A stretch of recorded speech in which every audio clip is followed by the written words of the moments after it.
The small coastal town of Greyhaven was infamous for its dense, unnatural fog. Locals warned visitors never to walk alone after sunset when the mist crept in from the sea like a living thing.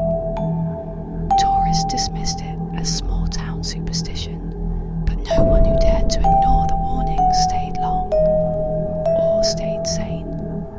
Clara, a skeptic by nature, had no patience for ghost stories. She was in Greyhaven to write a travel blog, and the fog sounded like a perfect atmospheric gimmick to attract readers. On her second night, armed with a flashlight and her phone, she ventured into the mist despite the innkeeper's pleading.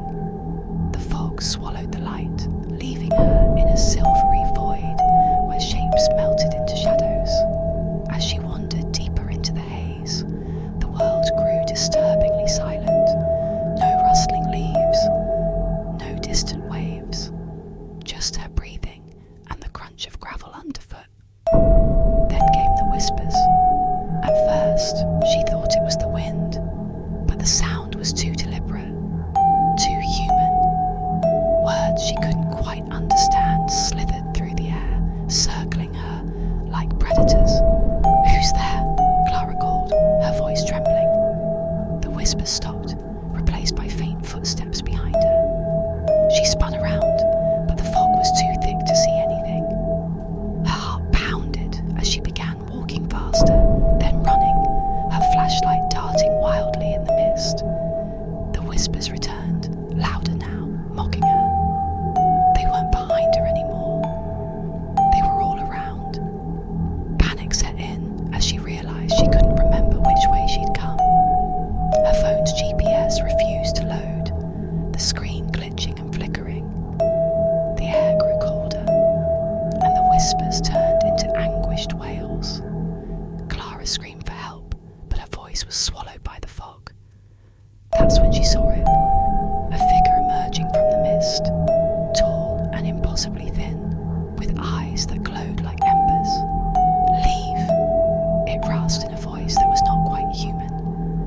"Or stay forever." Clara stumbled backward, tripping over a root and hit the ground hard. When she looked up, the figure was gone.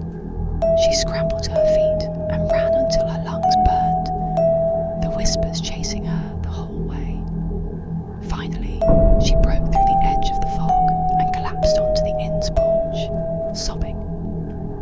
The innkeeper found her the next morning, clutching her flashlight, muttering about the whispers and the eyes in the mist. Clara left Greyhaven the same day, never publishing her blog. She warned no one, unwilling to relive the nightmare. But the whispers followed her. Even in her city apartment, she swore she could hear them when the night grew quiet and the air felt heavy. The fog, it seemed,